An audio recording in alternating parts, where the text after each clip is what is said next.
My dear friends, my dear masters and my dear gods, आज गुरु पूर्णिमा के अवसर पर गुरु का मतलब क्या है हम जानेंगे। गुरु कौन है? याद रखें, गुरु का मतलब बुद्धिमान मनुष्य। मनुष्य दो प्रकार के होते हैं, बुद्धिमान मनुष्य और अविवेकी मनुष्य। बुद्धिमान मनुष्यों को हम बुद्धि वाले कहते हैं और अविवेकी मनुष्यों को हम बुद्धिहीन कहते हैं। बुद्धिमान को हम बुद्ध कहते हैं और बुद्धि रहित को बुद्धिहीन कहते हैं। इस मानव संसार में दो प्रकार के लोग हैं, बुद्धिमान और बुद्धिहीन। बुद्ध अर्थात बुद्धि वाले व्यक्ति, बुद्धिहीन अर्थात बुद्धि रहित व्यक्ति। My dear friends, my dear masters and my dear gods, बुद्धि यानी व्यवहारिक ज्ञान, बुद्धि यानी कॉमन सेंस, इसको प्राप्त करने का सही मार्ग या बुद्धिमान मनुष्य बनने के लिए अर्थात बुद्धिहीन व्यक्ति बुद्धि प्राप्त कर सके, इसके लिए 8 मुख्य बिंदु हैं, 8 अंग हैं। इन 8 पॉइंट्स फार्मूला को अष्टांग मार्ग कहते हैं। इस मार्ग का लक्ष्य है बुद्धि। बुद्धिहीन व्यक्ति बुद्धिमान व्यक्ति बनना चाहिए। जैसे बलहीन व्यक्ति को बलवान बनना है और बलवान व्यक्ति को महाबलवान बनना है, उसी प्रकार बुद्धिहीन व्यक्ति को बुद्धिमान बनना चाहिए और फिर बुद्धिमान व्यक्ति को महाबुद्धिमान बनना चाहिए। महाबुद्धिमान व्यक्ति को बुद्ध कहते हैं, बुद्धिहीन मनुष्यों को बुद्धिमान बनना चाहिए। इसके लिए 8 पॉइंट्स हैं। पहला पॉइंट है सही दृष्टिकोण। बुद्धिहीन मनुष्य के बुद्धिहीन दृष्टिकोण होते हैं और बुद्धिमान मनुष्य के सही दृष्टिकोण होते हैं। कुछ गलत दृष्टिकोण बताता हूं, कल कर लेंगे, परसों कर लेंगे, अभी क्या जल्दी है, अभी तो मेरी उम्र कम है, अभी से ध्यान क्यों, बुढ़ापे में करेंगे। ये सब गलत दृष्टिकोण है। Procrastination, postponing. सही दृष्टिकोण क्या है? काल करे सो आज कर, आज करे सो अब। पल में प्रलय होगा, बहुरी करोगे कब? कल जो करना है वह आज ही करना है, आज जो करना है उसे अभी करना है। यही सही दृष्टिकोण है। जिसका दृष्टिकोण सही है वही सही मनुष्य होता है। जिसका दृष्टिकोण गलत है वो सही मनुष्य नहीं है, बुद्धिहीन है। जो सही दृष्टिकोण में रहता है वो बुद्धिमान है। एक और गलत दृष्टिकोण है, विवेकानंद तो दैवीय अंश है, गौतम बुद्ध ऐसे ही पैदा हुए थे, हम तो कुछ भी नहीं हैं, हम तो ऑर्डिनरी पीपल, साधारण मनुष्य हैं। ये भी गलत दृष्टिकोण है। हर एक व्यक्ति माँ के गर्भ से ही जन्म लेता है, चाहे वह राम हो, कृष्ण हो, जीसस हो या फिर वीरप्पन हो या हिटलर। कोई ऐसा बना, कोई वैसा बना। याद रखिए माय डियर फ्रेंड्स, जब वीरप्पन छोटा था तब वो भी बुरा नहीं था, छोटे बच्चे के रूप में। हिटलर भी बुरा नहीं था, माता पिता ने उसे ठीक ही पाला था। लेकिन बड़ा होने के बाद उसमें घमंड आ गया। यानी जब बच्चा छोटा होता है तब वो अपने माता पिता के लिए प्यारा ही होता है, लेकिन जब वो बड़ा होता है तब वो वीरप्पन या हिटलर की तरह बन जाता है। इसका मतलब है कि माता पिता ने उसे सही तरह से ही पाला, लेकिन बड़ा होने के बाद वह अपने आप को ठीक से नहीं संभाल पाया। देखिए माय डियर फ्रेंड्स, अगर आप गलत मनुष्यों की संगति करेंगे तो आप भी गलत मनुष्य बन जाएंगे। आप सही मनुष्यों की संगति करेंगे तो आप सही मनुष्य बन जाएंगे। बचपन तक तो माता पिता की जिम्मेदारी है, दोष उन पर डाल सकते हैं, लेकिन दाढ़ी मुंह छाने के बाद भी अगर आप कहते हैं कि यह माता पिता की जिम्मेदारी है, समाज की जिम्मेदारी है, तो ये बात ठीक नहीं है। आप इधर जाना चाहेंगे तो इधर जाएंगे, उधर जाना चाहेंगे तो उधर जाएंगे। इसलिए कोई भी विशेष रूप से दैवांश संभूत नहीं है, सभी दैव ही हैं। इसीलिए जब आप स्वयं दैव हैं तो आपके पास अखंड और अनंत शक्ति है। लेकिन यह कहना कि मेरे पास कोई शक्ति नहीं है, मैं साधारण मनुष्य हूं, यह गलत दृष्टिकोण है। मैं भी कृष्ण की तरह और बुद्ध की तरह हूं, उनके पास जो है वही मेरे पास भी है, इसलिए जो वे कर सकते हैं मैं भी कर सकता हूं, ऐसा सोचना सही दृष्टिकोण है। इसमें इंगित ज्ञान, कॉमन सेंस, व्यावहारिक ज्ञान है। इस दृष्टिकोण में जीने वाला ही सही मनुष्य होता है। कुछ लोग कहते हैं कि हम अनपढ़ हैं, हम ज़्यादा पढ़े लिखे नहीं हैं।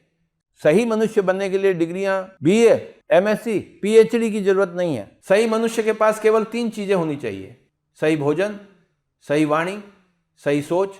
सही सोच, सही वाणी, सही भोजन, इनका MBBS, इंजीनियरिंग, PhD, तेलुगु पंडित या संस्कृत पंडित से कोई संबंध नहीं है। सही मनुष्य बनने के लिए पढ़ाई से कोई संबंध नहीं है।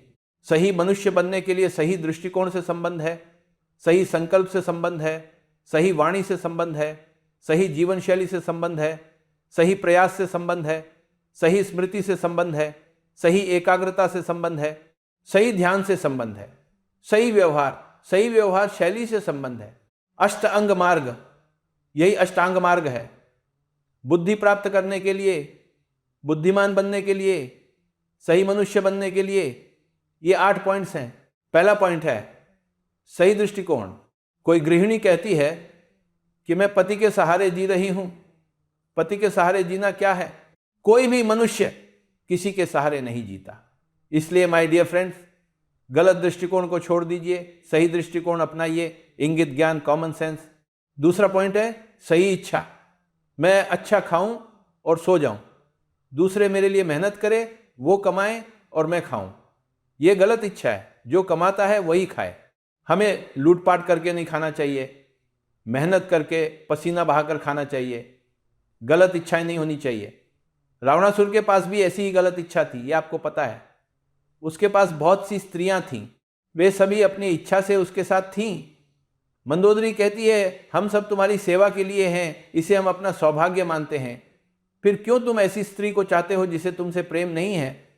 तुम्हारा सर्वनाश हो जाएगा, सावधान। रावणासुर ने गलत इच्छा की थी, इसलिए सही इच्छा रखो। पहला बिंदु सही दृष्टिकोण है। दूसरा बिंदु सही इच्छा, मतलब किसी के साथ जबरदस्ती करके उसे रुलाकर अपनी इच्छा पूरी नहीं करनी चाहिए। प्यार से समझाकर इच्छा पूरी कर सकते हो। सामने वाला रो रहा हो और फिर भी जबरदस्ती बलपूर्वक पिशाच की तरह व्यवहार करना, ये बुद्धिहीनता है। इसमें इंगित ज्ञान नहीं है, कॉमन सेंस नहीं है, वह मनुष्य नहीं बल्कि जानवर जैसा है। माय डियर फ्रेंड्स, सही दृष्टिकोण पहला सिद्धांत है और सही इच्छाएं दूसरा सिद्धांत है। सही वाणी तीसरा मुख्य सिद्धांत है। मतलब बातों में दिखावा और अलंकार नहीं होना चाहिए, बातों में अशास्त्रीयता नहीं होनी चाहिए, बातों में संक्षिप्तता होनी चाहिए, बिना पूछे ज़्यादा विस्तार नहीं करना चाहिए, और जब पूछा जाए तब संक्षेप में बताना चाहिए। 10 लोग हों तो 10 लोगों के सामने जो बात करनी हो वही बात करनी चाहिए। वाक्यों में सही शब्द और वाक्य विधान होना चाहिए। सही दृष्टिकोण, सही इच्छा, सही वाक्य विधान। My dear friends, masters and gods, बुद्धिमान जीवन जीने के लिए 8 पॉइंट्स, नहीं तो वो असमझदार व्यक्ति यानी बुद्धिहीन मनुष्य होगा। सही वाक्य विधान वही है जो संक्षिप्त, बहुत संक्षिप्त हो। मजाक उड़ाकर बोलना गलत वाक्य विधान है।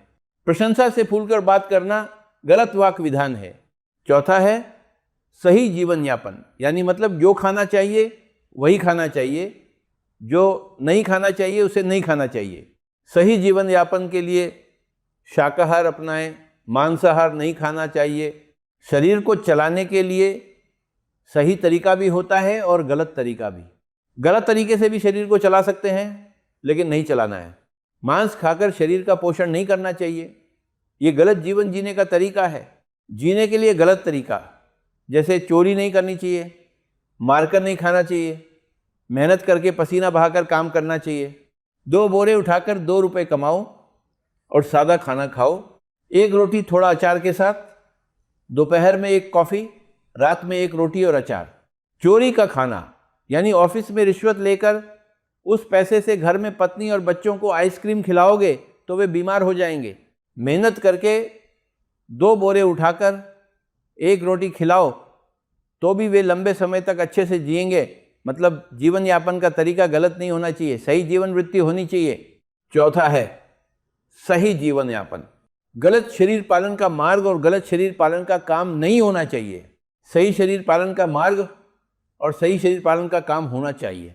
पैसा कमाना सही तरीके से होना चाहिए। यही चौथा बिंदु है सही जीवन यापन। सबसे पहला है सही दृष्टिकोण, दूसरा है सही इच्छा, तीसरा है सही वाणी, चौथा सही जीवन शैली के बाद बुद्धि विकसित करने के लिए। 5वां पॉइंट है सही कर्म यानी सही चेष्टा। दृष्टिकोण भावना क्षेत्र से संबंधित है, इच्छा आत्म क्षेत्र से संबंधित है, वाणी वाक क्षेत्र से संबंधित है, जीवन यापन आत्म क्षेत्र से संबंधित है और व्यवहार और कर्म चेष्टा क्षेत्र से संबंधित है। देखिए 4 क्षेत्र हैं, आत्म क्षेत्र, भावना क्षेत्र, वाक क्षेत्र और चेष्टा क्षेत्र। गलत इच्छाएं आत्म क्षेत्र में दोष है, इसलिए आत्मा में सही इच्छाएं होनी चाहिए। जैसे रावण की गलत इच्छाएं, उनकी आत्म क्षेत्र में दोष है। दृष्टिकोण, यहाँ गलत भावनाएं होने से भावनात्मक क्षेत्र में दोष है। गलत शब्द या बोलने का तरीका वह क्षेत्र का दोष है। गलत जीवन यापन भी आत्म क्षेत्र में दोष है। गलत कर्म और आचरण चेष्टा क्षेत्र का दोष है। उदाहरण के लिए कुछ लोग आकर कहते हैं आप ध्यान सिखाते हैं क्या? ये सही तरीका नहीं है। सही तरीका क्या है? जैसे भगवत गीता में कहा है, तत्वित्ति प्रणिपातेन परिप्रश्नेन सेवया उपदेक्षन्ते ते ज्ञानम ज्ञानिनः तत्वदर्शिनः। सत्य को जानो, प्रणिपातेन साष्टांग नमस्कारम చేసి, परिप्रश्नेन यानी स्वामी जी मैं ध्यान के बारे में जानना चाहता हूं, कृपया बताइए ये सही व्यवहार है, सही चेष्टा क्षेत्र है, यानी शरीर और व्यवहार को विनम्र बनाना। ध्यान के बारे में बोलिए, ऐसा जोर से पूछेंगे तो चलेगा नहीं। इसीलिए जरूरी है सही कर्म और सही चेष्टा क्षेत्र। तद्वित्ति प्रणिपातेन परिप्रश्नेन सेवया उपदेक्षन्ते ते ज्ञानम ज्ञानिनः तत्वदर्शिनः। बताने वाले तो तैयार हैं, लेकिन तुम्हें सही तरीके से वहां बैठना चाहिए। अगर तुम अहंकार, अंधकार और घमंड के साथ बैठोगे तो वे कहेंगे मुझे कुछ नहीं पता, बाजू वाले के पास जाकर सीखिए। करोड़ों ज्ञानी, करोड़ों आत्मदर्शी हैं, बताने वाला हमेशा है लेकिन सुनने वाला ही नहीं है, क्योंकि उसकी व्यवहार शैली ठीक नहीं है, यानी उसका चेष्टा क्षेत्र ठीक नहीं है। माय डियर फ्रेंड्स, बुद्धिमान और बुद्धिहीन के बीच में 8 बिंदु हैं, यानी अष्टांग मार्ग। उसके बाद आती है सही श्रद्धा। सीधे बैठ गए, body present but mind absent. शरीर यहाँ है पर मन घर में, पत्नी पति बच्चों के पास है। शरीर तो यहाँ बैठा है लेकिन मन घर पर है। ये गलत श्रद्धा है। शरीर से श्रद्धा, मन से अश्रद्धा, ये गलत श्रद्धा है। कुछ लोग अनोखे होते हैं, वे शरीर को इधर उधर हिलाते रहते हैं। हमें लगता है कि वे कुछ सुन नहीं रहे हैं, लेकिन जब उनसे प्रश्न पूछो तो वे सारे जवाब दे देते हैं। उनका शरीर हिलता रहता है लेकिन मन स्थिर रहता है। सही श्रद्धा मनन के साथ मन से की जाती है। बहुत से लोगों को शरीर स्थिर होने पर ही मन शांत होता है। इसीलिए my dear friends, my dear masters and my dear gods, सामान्य बुद्धि से जिए, बुद्धि से जिए, बुद्धिमान बने, बुद्धिहीन न बने। सही दृष्टिकोण, सही इच्छा, सही वाणी का तरीका, सही जीवन यापन, सही व्यवहार शैली और सही श्रद्धा। बैठो तो मन, वचन और कर्म से बैठो, यही त्रिकरण शुद्धि है। यहाँ बैठने का मन नहीं है तो यहाँ नहीं आना चाहिए। केमिस्ट्री सीखने का मन नहीं है तो केमिस्ट्री का विद्यार्थी नहीं बनना चाहिए। क्रिकेट सीखने का मन नहीं है तो क्रिकेट का अभ्यास नहीं करना चाहिए। ध्यान सीखने का मन नहीं है तो इस पिरामिड ध्यान केंद्र में नहीं आना चाहिए। अगर कंप्यूटर में रुचि नहीं है फिर भी माता पिता बच्चे को कंप्यूटर क्लास में बैठा देते हैं और वो बच्चा मन से बाहर बगीचे में घूमता रहता है तो कोई लाभ नहीं। ये सब कर्म ऐसे हैं जैसे राख में पानी डालना, सब व्यर्थ हो जाता है, समय भी व्यर्थ हो जाता है। इसलिए सही श्रद्धा। इसीलिए जहाँ श्रद्धा है वहाँ तुम्हें होना चाहिए। श्रद्धावान लभते ज्ञानं, बिना श्रद्धा के ज्ञान मिलता है क्या? इसीलिए माय डियर फ्रेंड्स, आज का मूल बिंदु है बुद्धि, सामान्य समझ, कॉमन सेंस। गलत काम करना बुद्धि की कमी है और सही काम करना बुद्धि का होना है। बुद्धि का मतलब ही कॉमन सेंस, सही दृष्टिकोण, सही इच्छा, सही वाणी का तरीका, सही जीवन यापन, सही व्यवहार शैली, सही श्रद्धा। इसके बाद आती है सही एकाग्रता। अभी मैं बोल रहा हूँ और आप सब सुन रहे हैं, इस समय आपको चाहिए श्रद्धा, यानी आपका मन निश्चल हो जाना चाहिए, मन का पूर्ण रूप से नाश हो जाना चाहिए। यही श्रद्धा है। जब मन एकाग्र हो जाता है तब उसे एकाग्रता कहते हैं। मैं अभी जो बोल रहा हूँ उसे एकाग्रता से बोल रहा हूँ, इसे श्रद्धा नहीं, एकाग्रता कहते हैं। सुनते समय श्रद्धा और बोलते समय एकाग्रता। एकाग्रता 7वां पॉइंट है। कोई भी काम करते समय एकाग्रता होनी चाहिए। सुनते समय श्रद्धा और काम करते समय एकाग्रता। सुनते समय श्रद्धा 6ठा पॉइंट, काम करते समय एकाग्रता 7वां पॉइंट। माय डियर फ्रेंड्स, बुद्धि का होना ही एकाग्रता है। जैसे स्कूटर चलाते समय कंसंट्रेशन से चलाना चाहिए। एक बार एक व्यक्ति ने गौतम बुद्ध से पूछा, स्वामी ध्यान क्या है? वह सामान्य व्यक्ति था, आध्यात्मिक नहीं, इसलिए बुद्ध ने उसे उसके स्तर के अनुसार कहा, चलते समय केवल चलो, खाते समय केवल खाओ, walk while you are walking, eat while you are eating। सामान्य व्यक्ति के लिए एकाग्रता ही चाहिए। मन को खाली करना, तीसरी आंख जागृत करना, नाड़ियों की शुद्धि, ये सब 8वां बिंदु है। ये सामान्य व्यक्ति के लिए ज़रूरी नहीं है। जिसे ज़रूरत नहीं उसे ये बताना भी बुद्धिमानी नहीं है। सामने वाले को क्या चाहिए ये समझकर उसी के अनुसार जवाब देना चाहिए। वो सुनने कुछ आया है और हम कुछ और बता रहे हैं तो हमें बुद्धि नहीं है, बताने वाले को बुद्धि नहीं है। इसलिए माय डियर फ्रेंड्स, सामान्य लोगों के लिए एकाग्रता बहुत ज़रूरी है। वो चाहे पढ़ाई कर रहा हो, कोई काम कर रहा हो या लकड़ी काट रहा हो, हर काम में एकाग्रता चाहिए। यही 7वां बिंदु है। जिसे लक्ष्य बनाओगे वही सिद्ध होगा, लक्ष्य ही नहीं होगा तो कैसे सिद्ध होगा? इसलिए सही दृष्टिकोण, सही इच्छा, सही वाणी, सही तरीका, सही जीवन यापन, सही व्यवहार, सही श्रद्धा और अंत में सही समाधान यानी सही एकाग्रता, यही सम्मा समाधि। काम करते समय एकाग्रता यानी कंसंट्रेशन। कंसंट्रेशन 7वां पॉइंट है और मेडिटेशन 8वां पॉइंट है। इसलिए आखिरी बिंदु क्या है? बुद्धिहीन व्यक्ति को सही बनने की अंतिम सीढ़ी, अंतिम प्रयास है ध्यान। गलत ध्यान भी होता है, जैसे मन को खाली करने के लिए राम राम राम राम कृष्ण कृष्ण जप करना, ये सही ध्यान नहीं है। किसी गुरु को याद करते रहना, जैसे शिरडी साईं बाबा की मूर्ति को सोचते रहना, ये भी सही ध्यान पद्धति नहीं है। किसी नाम को पकड़ना या किसी रूप को पकड़ना भी सही ध्यान पद्धति नहीं है। श्वास पर ध्यान रखना ही सही ध्यान पद्धति है। यह बात 2500 वर्ष पहले एक महाबुद्धिमान महापुरुष ने बताई थी। आज हम उन्हीं को स्मरण कर रहे हैं। वे अत्यंत प्रखर बुद्धि वाले महाबुद्धिशाली और महान महापुरुष थे। लगभग 2500 वर्ष पूर्व महान गौतम बुद्ध ने हमें यह मार्ग दिखाया। सही दृष्टिकोण, सही इच्छाएं, सही वाणी की पराकाष्ठा को सोक्रेटिस, रमन महर्षि, धर्मराज, विक्रमादित्य, बेताल जैसे महापुरुषों ने सही वाक विधान को दर्शाया। हमें उनका अनुसरण करना चाहिए। माय डियर फ्रेंड्स, सही ध्यान 8वां पॉइंट और अंतिम पॉइंट है। यही इस पूरे विषय का शिखर है। बुद्धिहीन व्यक्ति को बुद्धिमान व्यक्ति बनना चाहिए जीवन समाप्त होने से पहले। अगर बुद्धिहीन की तरह ही शरीर छोड़ दिया, पुनरपि जननम पुनरपि मरणम पुनरपि जननी जठरे शयनम। अगर बुद्धिहीन की तरह ही शरीर छोड़ा तो फिर बार बार मां के गर्भ में प्रवेश होता रहेगा। लेकिन अगर सही व्यक्ति बनकर शरीर छोड़ा तो पुनर्जन्म न विद्यते, पुनर्जन्म नहीं होता है। पुनर्जन्म का अर्थ है, अगर 5वीं कक्षा पास करके 6ठी में गए तो वो पुनर्जन्म नहीं है, लेकिन 5वीं में फेल होकर फिर से 5वीं में ही आना पुनर्जन्म है।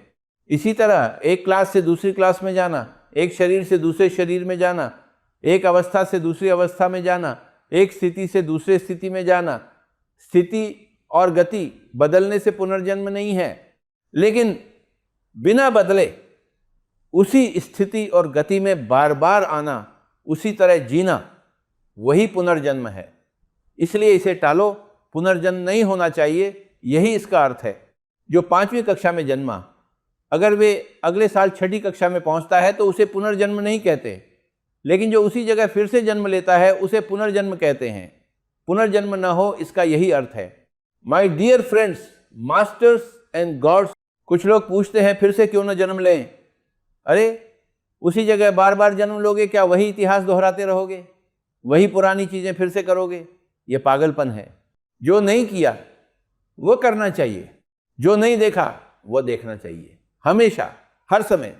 अगर हमेशा उसी पुराने में लगे रहोगे तो वही पुनर्जन्म है, ये नहीं चाहिए। बुद्धिहीन व्यक्ति के लिए हमेशा पुनर्जन्म ही है।